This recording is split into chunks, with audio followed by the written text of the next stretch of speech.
Okay, let's just jump right into this explainer. If you've ever found yourself completely losing track of time, just sinking hours into a bottomless feed, and then wondering, wait, how did that even happen? Well, today we are going to unpack exactly why. We're going to look at the invisible forces, both inside our biology and built into the software we use every single day, that are literally keeping us glued to our screens. We've got to start with a baseline that is frankly pretty shocking. According to the data, the average American physically touches their phone an astounding 2,600 times every single day. I mean, just let that sink in for a second. 2,600 times.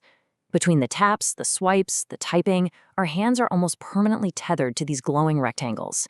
It's a level of physical interaction that has fundamentally altered our brain's neurology. And out of all those thousands of little touches, we are actively picking up our devices from a resting state 52 times a day.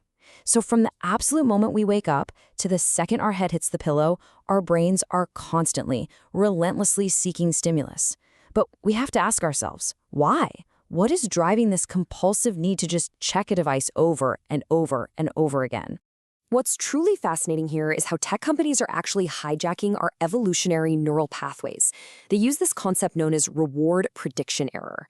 See, out in nature, anticipating a reward, like, say, finding food, helped our ancestors survive. But when you apply this to our smartphones, it turns unpredictable notifications into highly addictive dopamine hits. Because checking your phone is such a low-effort action with a totally unpredictable payoff, maybe it's a text, maybe it's a like, or maybe it's just a funny video, your brain learns to constantly crave that mini reward.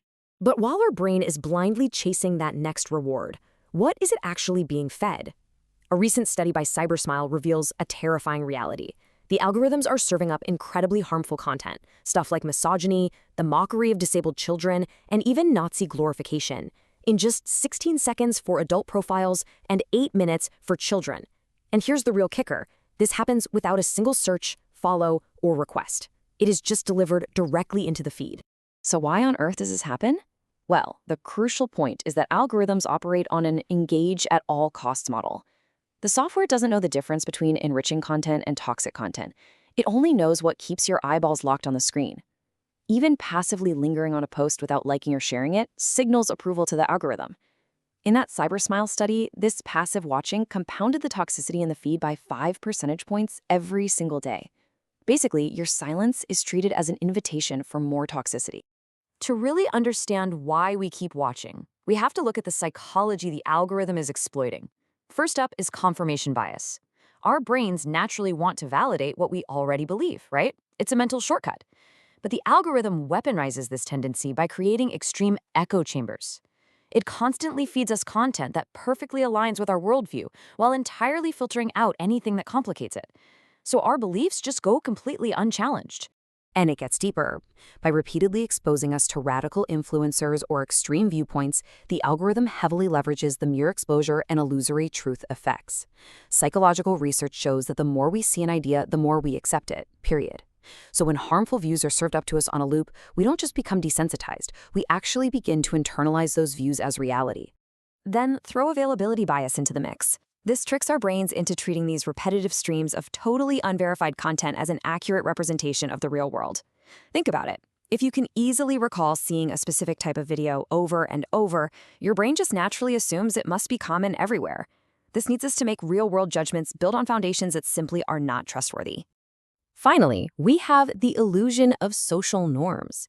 When you see hundreds of thousands of approving likes or comments on truly toxic content, it profoundly warps your perception of what is socially acceptable. It sends a massive signal to the brain that these extreme views are mainstream. And this is especially dangerous for young people whose identities and understanding of the world are still forming.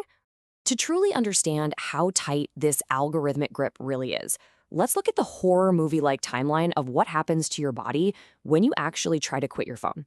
Within just 1 hour, you're going to have 3 to 4 intense urges to check it. At 12 hours, your stress hormone, cortisol, physically spikes due to dopamine withdrawal. By 24 hours, the FOMO and anxiety fully set in. And by day 3, you will literally feel phantom vibrations, like you'll swear you feel a phone buzzing in your pocket that isn't even there. But stick it out, because day 3 is also when the magic starts to happen. This is when you finally stop phubbing, which is a great term for snubbing your loved ones to stare at your phone, maybe to scroll past hot men lifting weights topless or whatever your feed throws at you. Studies actually show that when partners are interacting and one isn't instinctively checking their phone, it leads to noticeably improved communication and a massive boost in relationship satisfaction. By day 5 of a digital detox, your cognition actually begins to heal. Right now, college students who are active phone users average a pitiful 65 seconds of focus on a single subject. 65 seconds! This is due to the brain's switch cost effect, the heavy mental toll of constantly shifting from a real-world task to a text message or a random notification. Quitting starts restoring that fractured attention span, letting you actually perform better at work or school. Fast forward to 1 or 2 weeks of detox, and the physical and mental benefits are absolutely massive. Long-term studies associate heavy phone use in teens with a 71% higher risk for depression factors. Quitting actively helps reverse that trend. And physically, you'll see reduced neck pain, and you'll even allow your median nerve to shrink back to a normal size, which lowers your risk of developing carpal tunnel syndrome and actually restores your grip strength. Now, you might be wondering whose responsibility is all of this? Well, recently, giants like Meta and YouTube have faced landmark liability for deliberately designing addictive products that harmed young users.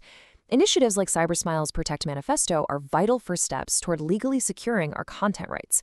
Just like we have data rights, this manifesto argues that you, the user, should absolutely have the power to decide what you see online, not some engagement-hungry algorithm. But while we wait for those big systemic legal changes to force these platforms to behave better, you can protect yourself today. Here are 3 super simple steps derived from the research to reclaim your digital environment. First, reset your algorithm regularly in your app settings to shatter that echo chamber. Second, actively engage with positive content and absolutely refuse to even linger on toxic posts. And third, introduce friction. Set app timers or just move those apps off your home screen to disrupt your automatic scrolling habits. Thank you so much for joining me for this explainer. I really encourage you to take back your attention starting today. So the very next time you feel that little phantom vibration in your pocket, or you catch yourself lingering on a video you didn't even want to watch in the first place, ask yourself this: are you controlling your scroll, or is the algorithm controlling you?